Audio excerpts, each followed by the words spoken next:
الله لا إله إلا هو الحي القيوم لا تأخذه سنة ولا نوم له ما في السماوات وما في الأرض من ذا الذي يشفع عنده إلا بإذنه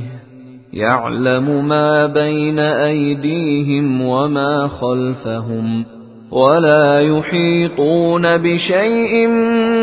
من علمه إلا بما شاء وسع كرسيه السماوات والأرض ولا يئوده حفظهما وهو العلي العظيم. من قالها حين